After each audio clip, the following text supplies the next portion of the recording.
Thanks, Jared. We appreciate your time. Why don't you start by maybe introducing yourself and then telling a little bit about your practice and then maybe talk a little bit about tops and then we'll field questions. Absolutely. So thank you everyone for having me. Pleasure to be here. Uh, I'm a neurosurgeon based in Los Angeles and uh, do brain and spine surgery, but the majority of the work that we're doing for the last decade has really been around motion preservation. Uh, I'm very fortunate to have trained with some amazing people on the East Coast, Columbia and at Harvard, and then on the West Coast at UC Davis and at Cedars-Sinai, um, around this concept that, fusion just doesn't make sense. I talk about this a lot at professional meetings and podcasts, but the concept of taking a motion segment, important like the spine, it's designed to move, and treating a problem by fixating it together doesn't make biomechanics sense.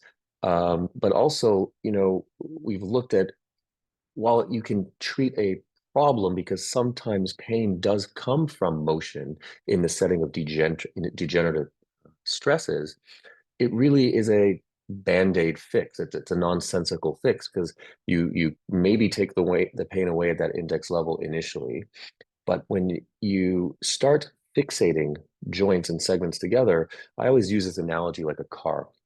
You have four shock absorbers on a car.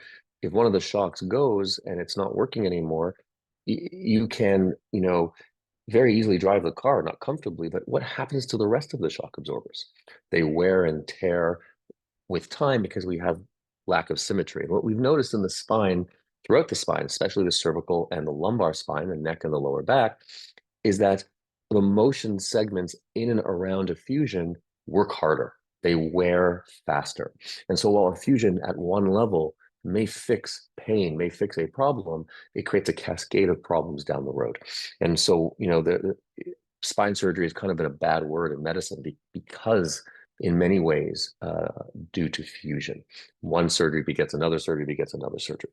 And so we've been doing a lot of work in the artificial disc space. And then I was fortunate to be involved with Premia on the TOPS trial, the FDA trial, from the very beginning. So the wonderful thing about our exposure and our experience in our practice is that I actually have patients, even though it's only been approved for a year and a half by the FDA, I have patients that are following up in my practice that have had TOPS, placed by me 6 years ago, 5 years ago, 4 years ago.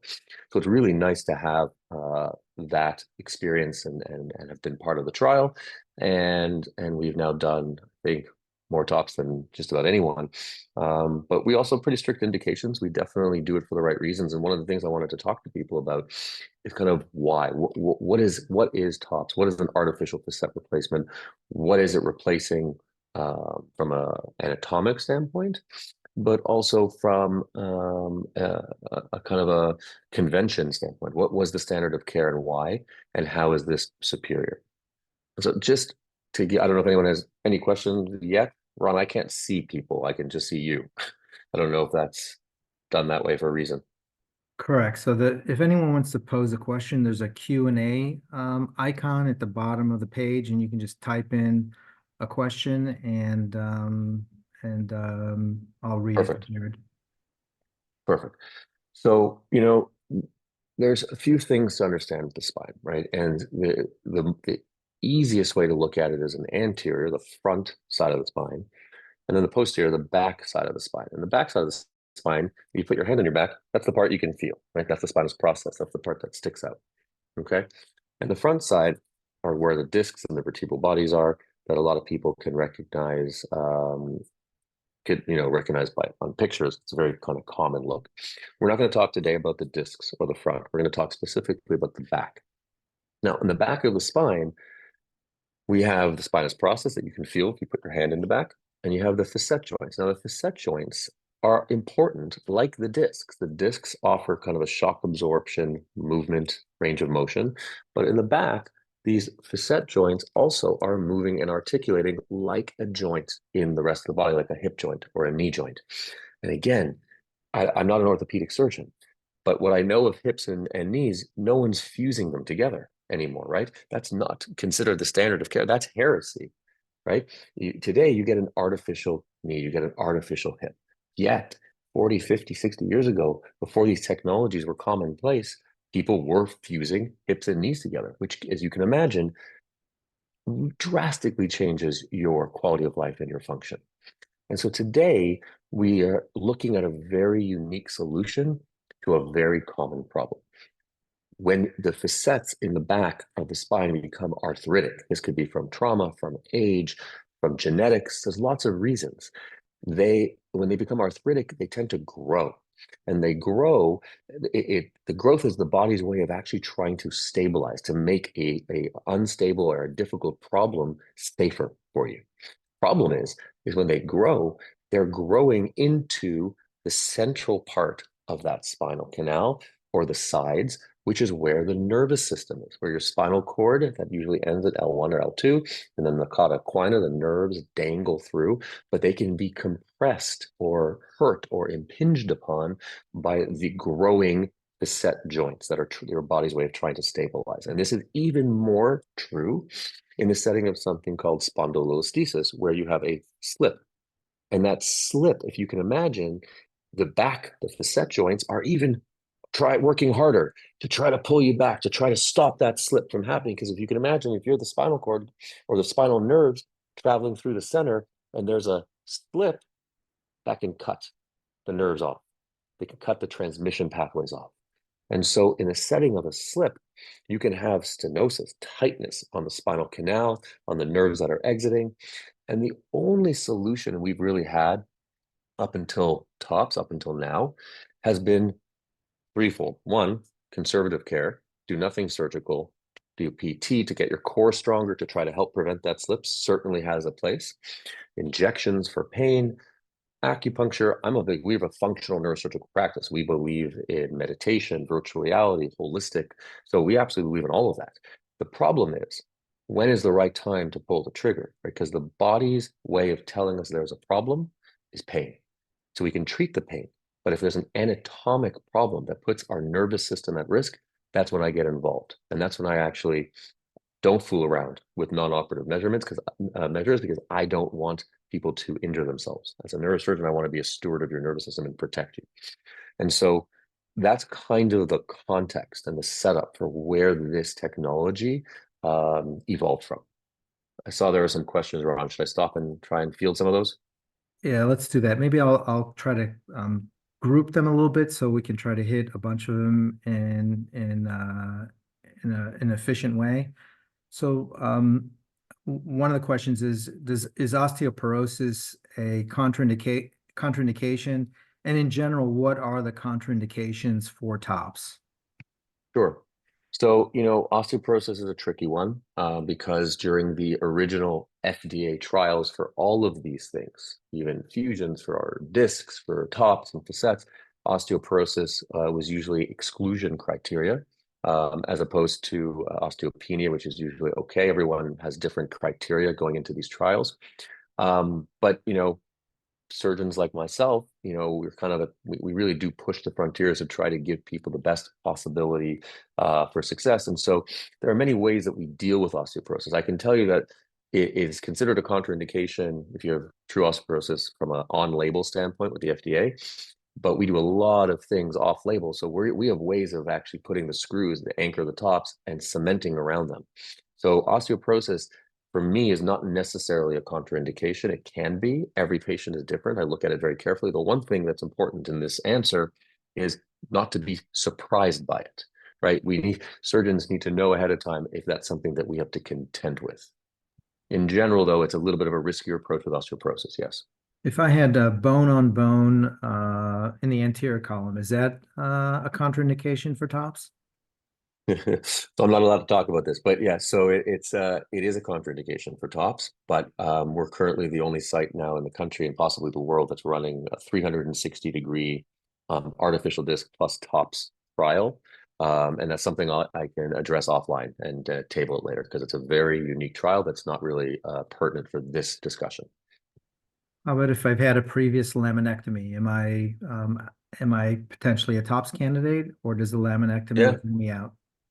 No, absolutely. So if you're a prior laminectomy patient, you could be a great candidate for TOPS. But I will say that you want to make sure you're going to someone who you feel very comfortable with, who has experience in revision surgery, because it certainly increases the risk of a spinal fluid leak, of nerve injury, because there's going to be scar right in the area where we're working. But often I've actually had many patients who had prior laminectomies. And the problem is that if you do a laminectomy, even if it's done well, but often it's done pseudo well, those facet joints become a little bit more incompetent. So while it works initially, over time, you can have increasing slip, increasing facet arthritic growth, arthropathy. And so these are actually patients that can be great candidates because the laminectomy is no longer sufficient and they need the facets to be removed and replaced by the tops itself. What if I've had a previous L4, L5, and L5S1 fusion, and now I've got a problem at 3-4? Can you put a TOPS at 3-4?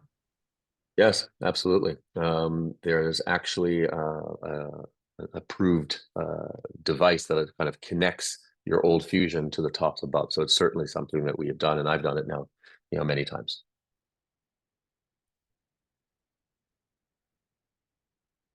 We're on, you're muted. You're muted. Sorry about that. That patient had two successfully fused segments and an issue at the adjacent level. Another patient is asking if I come in with two level of disease, let's say a spondy at 3-4 and something else at 4-5, and I have a slight amount of scoliosis, is that something you can treat?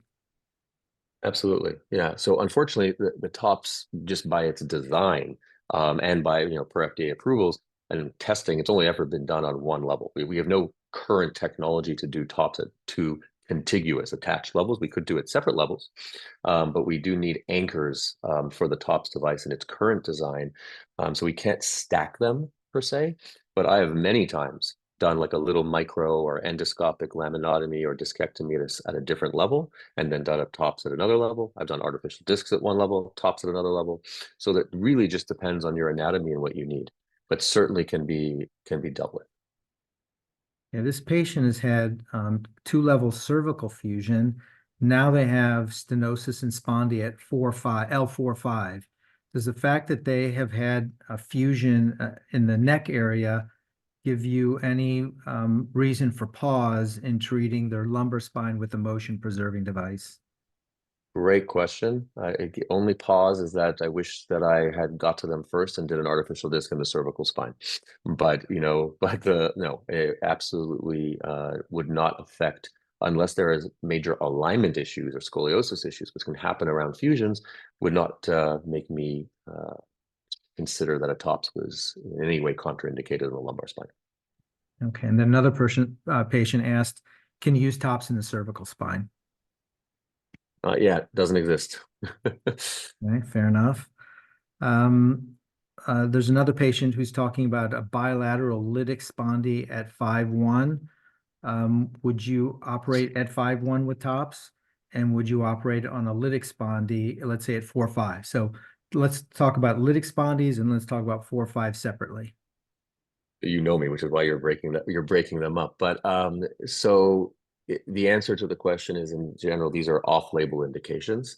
But yes, so 5-1, it was not part of the original FDA trials, and it poses some nuances that are still being looked at. In my practice, we have done many tops at 5-1 with great success.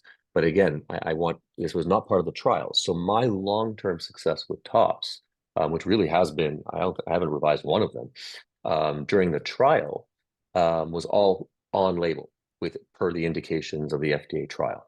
So meaning the only 5-1 L5S1 TOPS patients that I have only been since the approval, which then gives me the authorization to use things off label. Because as surgeons and doctors, FDA says it's very clear that we can do that if we see it's appropriate. Like half the medicines that people prescribe, for example, gabapentin, is prescribed for nerve pain, for neurogenic pain all the time. It's not approved for that. Gabapentin is approved for seizures, and yet it's never used for seizures anymore because it's considered not a good seizure medicine. So the 5-1 for me would be on a case-by-case basis, depending on certain things. And then for a lytic spondy, it's sort of similar. We have to figure out if it makes sense and how unstable that lytic spondy is, because you're asking that TOPS potentially to do a lot. But these are all kind of more off-label indications, and I've done it for both with success.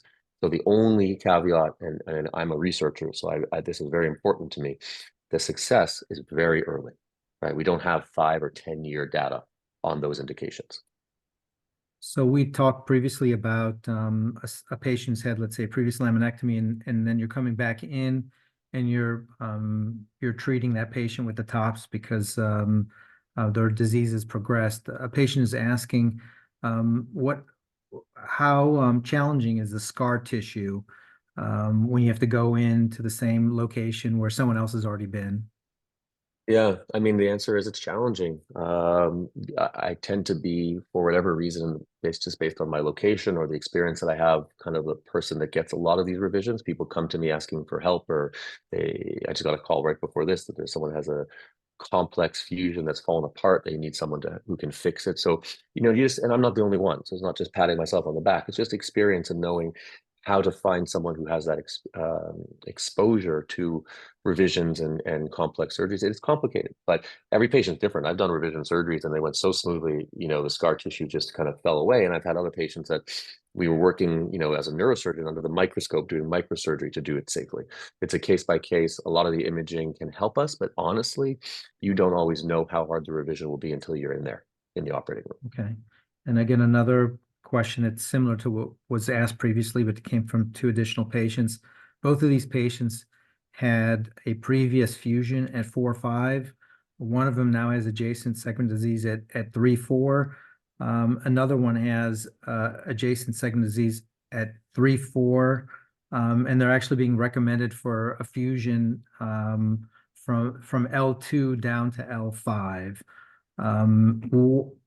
Apart from extending a single level fusion to a 3-level fusion, what other options are there surgically at these different levels that you see potentially? Obviously, each patient is different, but what are the options that are Yeah. out there? Yeah, so I mean, and I appreciate all these questions, and I'm always, I think you're going to show my contact information. I have a lot of Instagram, and people reach out to me. I can answer the best I can, but everyone's different. The images are different. There are options. I try to avoid these long construct fusions whenever possible. The only time I've ever done of late long construct fusions is in trauma situations where there's frank instability in the spine and there's a risk of spinal cord injury, or very complicated scoliosis with very severe curves. Even in the world of curves and scoliosis, we're doing trials and kind of doing very experimental work with patients who understand that and have consent and ethics approval to look at kind of novel ways to avoid long construct fusion. But in general, something like a 1 or 2 or 3 level, there are often ways to avoid it. We are looking at combinations of decompressions, endoscope, artificial disc, TOPS, trying to keep motion preservation at as many segments as possible, because that clearly has a correlation to longevity of spine health. We're not just talking about the segments in question, we're talking about your spine health as a whole. And that's a really important concept that I want to convey to the people who have kind of logged in for this. It's not just treating the problem. You have to look at the whole spine, you have to look at the patient's body, activity level, work, all the demands on that spine, and how to best treat it from not just the moment in surgery, but long-term to avoid a future surgery. Do you think that putting the TOPS in the back of the spine to replace the facet joints is going to put more strain on the disc? So, it's a great question. We all thought that when you, Ron, and the company kind of presented this technology, and do you want to be part of our trial? And it's a formal FDA trial. We all were worried that the disc would blow out over time, and that the TOPS would be there doing its thing, but the disc would blow out. Honestly, we haven't seen it, which is great. And so the idea is, and I'll use the model just to show you. I mean, this is kind of a cool model because you can see there's a fusion device on the disc space up here. So this, where the bar and the rod is connected between the screws, there's no motion, right? And so that's your fusion. Down below is your TOPS. They have similar screws used as anchor, just because of familiarity of the placement for surgeons, but they're not connected to each other. So this TOPS device is actually moving. right? And so the idea, and from what we're seeing physiologically over now several years of doing this, is that if the TOPS is placed correctly and the surgeon does a good job, and it's the right indication, that TOPS is working like a facet joint posteriorly. So it really has no bearing on the wear and tear of the disc. The wear and tear of the disc will be the natural wear and tear of the disc that you would experience anyways, right? That's the idea, is that that posterior segment, this TOPS, should work together with the front, the disc, like it would normally. The one thing I love about motion preservation surgery in general is the same concept when we go into the brain. You try to disrupt the normal anatomy as little as possible. And so when, as a surgeon, when you leave, if that TOPS device is working, it should be working synergistically with the disc space, like it was meant to, like a facet was meant to. While it's not a magic injection that regrows your facet or a magic injection that regrows your disc, these are the best things that we have to date to replace the functional unit. And so that's how we're looking at it. How long do you stay in the hospital after surgery? So, we're about to publish a series. I think, Ron, correct me if I'm wrong. I think we've done more outpatient TOPS than I think anyone else. Yep. And so we actually have patients. We're very good these days with our anesthesiologists, and when we're there doing blocks, so we can do these very fancy blocks. So you actually don't feel any pain or much pain for the first 24, 48 hours. Then you hurt. And I do get calls from patients, but for them, I've had a lot of success doing this as an outpatient. I've had patients who stay in the hospital 2 or 3 days. Most of my patients, especially the ones that are motivated to be outpatient for a lot of the kind of infectious risks and benefits of just being at home, tell me that they're not very happy with me for the first 5 days. They're uncomfortable, they're sore, but it's tolerable. And the biggest problem is the positional changes, getting in and out of bed or from a chair. But once you're up and walking, the musculature, especially in the back, which really hurts from spasm, calms down and it's much easier. So the first 5 days, I had one patient kind of laugh that I was wrong. It was 6 days. And I had another patient that said, no, they were great in 4 days. So it varies. But by that first week, when I see you in the office post-op, people are like, we turned the corner. By 2 weeks post-op, I have a lot of patients that go back to work. A lot of professionals, surgeons that I've operated on, say they start seeing patients 2 weeks post-op and are even able to operate by 3 weeks post-op. So it is actually a pretty fast recovery if you compare it to fusion, for sure, because all the recommendations around bending, twisting, and lifting, none of this, wearing a brace that goes hand in hand with the fusion, I don't do that to my patients at all. I actually say this is a motion device. I want it to move. It is like Newton's law. Things at rest stay at rest. Things at motion stay moving. And the body is inflammatory and I want things to move.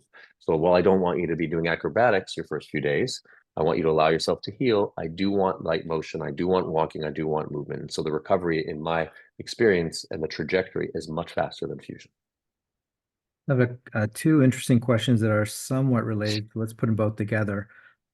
If I have a foot drop, is that a good indication potentially for TOPS?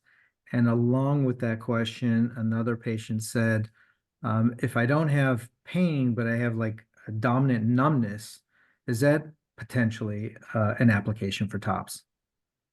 Yeah, so both great questions. So regarding the foot drop, I'm sorry that's what you're going through. I mean, honestly, when someone comes to me with a foot drop, it's almost too late. Like you have neurologic injury at this point. And I don't want to say it's too late to be discouraging because I've been wrong. And I admit that. I've actually taken patients um, to the operating room with pain or other symptoms in the context of an old foot drop, year or 2 year old foot drop, and remarkably have seen improvement. Now, the problem with foot drop is it shows already damage to the nerve.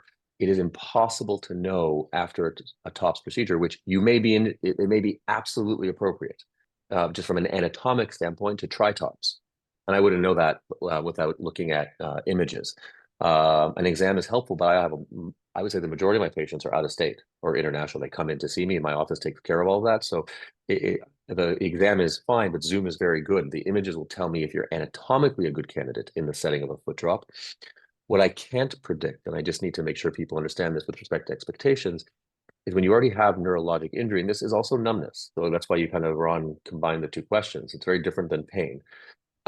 It's impossible to know how much something like a TOPS will help. The goal of surgery at that point, TOPS or any surgery, in my mind, is to prevent things from getting worse, with the possibility of getting better, but the better can be quantified on a 0 to 100 spectrum. It can be none, everything, or everything in between. And it is impossible to predict that level of recovery. So I would say make sure that whoever you're consulting with is really honest about the limitations of the kind of crystal ball prediction prognosticating of what will happen in that setting. A couple questions about scoliosis. One person has slight scoliosis, another person has severe scoliosis. Where do you draw the line in terms of scoliosis with TOPS? Okay, so per on-label indications, usually anything we could try to stay below 10 degrees. But in our current trial, where we're looking at using artificial discs and TOPS together, we've actually limited that to 20 degrees. And again, that's off-label use. So it depends on the patient's anatomy and needs. But in general, for on-label tested use, it's less than 10 degrees in the lumbar spine. If I'm 85 years old, but I'm active and healthy, would you operate on me? If you needed a surgery, if Okay. you're I active and mean, healthy I and think the having a good question has life, to do then with the no. age. Well, how do you Yes. look at age? I'm joking. Yeah. So age is people, I get this question all the time because I think I don't know about TOPS, but I've put more cervical and lumbar artificial discs in 70 and 80-year-olds than most people. Maybe than my mentor has probably done more than me at Cedars, because age really is just a number. There we have good data, right? You have to look at bone quality and osteoporosis, but there is phenomenal data. There's data published in the New England Journal of Medicine, one of our preeminent journals, that shows age is a number. There's actually better metrics, something called the frailty index. There are certain scoring metrics now, depending on what your overall health, your quality of life, your activity, your tolerance, your activity tolerance, that is a much better predictor of your ability to successfully go through a surgery. So if you're in need of a surgery, I don't let age in any way prevent me from offering that to you if I feel you're a safe candidate. Okay. Um, so this patient was wondering whether if you put a TOPS at 4.5, what would its impact be on 5.1? As opposed to, let's say, having a fusion at 4.5, what do you think the impact would be at 5.1? Yeah, I mean, so that's a great question. That we bring in the concept of adjacent segment disease, right? And so the idea is, if we can preserve, I mean, if again the surgery has to be done correctly, you want to preserve the facet capsule, not overdo the dissection. There's some nuances there, but the concept is that if you have a fusion at 4.5, the data varies all over the world, but in general, 1 in 3, 30%, some people say 50%, but it's closer to 1 in 3 patients at 5 years have clinically significant, not just radiographic evidence of adjacent segment disease. And so, you have a really good chance if you have a 4 or 5 fusion of needing another surgery at 3.4 or 5.1. And so the idea is that the TOPS device, by preserving motion at the 4 or 5 segment, reduces that significantly. How much? Also, the data varies. Most of the data we've looked at suggests, and this is difficult to ascertain, but most of the data suggests that motion preservation, whether it be disc anteriorly or TOPS posteriorly, reduces the adjacent segment stresses by 2/3. There's a 1/3 less likely chance. Okay, I don't, And can now you, you're showing contact information. Yes. Okay. yes. So here's Jared's contact information. There are still many questions that are in the Q&A box that we can't get to. What I can suggest is anyone who would like to follow up, you can either follow up by contacting Shelbin at Premia Spine. Here's his email address, shelbing@premiaspine.com, with your questions. Or you can contact Jared directly. Here's his contact information here on the left. And we will, gladly follow up with any questions that you have.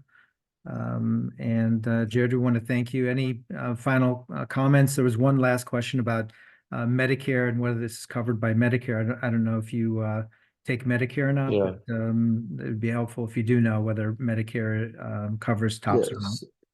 Yeah. So it's an evolving question in terms of whether we accept it or not accept it, but right now we are accepting Medicare, and Medicare actually does have a coverage indication for TOPS. The problem has not been Medicare. The problem has been based on region, hospitals, executives and price makers and hospitals who look at whether or not the hospital allows equipment into their service line. Some of the hospital, I mean, unfortunately, the majority of hospitals have actually said, yeah, Medicare will reimburse, but we're not happy with the reimbursement, so they're not allowing surgeons to do it, or they haven't looked at the data or don't understand the data, despite phenomenal randomized controlled trial data with the FDA showing superiority to fusion.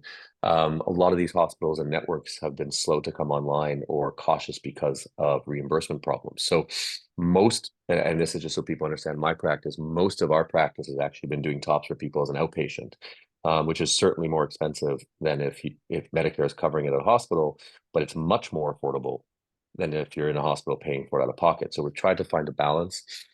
And I work almost daily at trying to get various hospital systems like the Providences and the HCAs and the Cedars and the UCLAs and all the big names and big groups to try and get coverage for our patients, even with Medicare coverage. And the PPOs and some of the private payers have been even slower to come online. But I wouldn't, I don't want people to be discouraged because this is the same thing that happened with artificial disc replacement. And I have a background actually. When I was at Harvard, I did grad work in healthcare economics. As a healthcare economist, a lot of my work is looking at cost effectiveness. And we proved a long time ago that 2-level artificial disc replacement in the cervical spine was cost effective and superior to fusion. And it took 2 years, but then Blue Shield and Blue Cross actually came out with this kind of widespread approval, and then everyone else followed. So there is always a delay to these things, and it's unfortunate and annoying, but we're fighting the good fight for our patients because we want people to have access. I will say, if anyone wants to reach out personally, the Instagram handle, I do my very best to get back to you personally and not have an assistant get back to you, but I apologize if there are any delays. And then if you want to reach via email, the office at NSG, Leslie is my practice coordinator and is very good at getting people kind of set up for Zooms or one-on-one meetings, and it actually can help you very easily often upload your imaging to our digital server. And the worst case scenario, you kind of courier discs or one of the old school ways, but we're usually able to do that for people. Great. So I know you see patients that travel from all over the country to see you, which is fantastic. There were some questions about, is there a TOPS doctor close to me, and folks were writing from different parts of the country. So the easiest thing would be to write Shelban, and then Shelban can direct you to Jared's address. And if you want to stay local, he'll be able to give you names of surgeons that use TOPS locally. So we appreciate your time, Jared. We're a little over, so I apologize, but no, it's a pleasure. Certainly send your comments and questions, and we'll try to follow up with all the folks who didn't have their questions answered during Yeah, the and I'm happy session. to be of service and help, even if coming to see me, if there's someone that you trust and is local that is comfortable with it and they think it's appropriate, I'm happy to lend advice. And I've taught lots of surgeons that have come to see me kind of do it as well. So always happy to be of assistance. It doesn't, there's plenty of people. I want this to whatever it takes to avoid unnecessary fusions. It doesn't always have to be me. I really want patients to get the right care. Right. Thank you. Thank you very, very much. And thanks Pleasure. for participating. Take care, everybody. All right. Take care. Take care, everybody.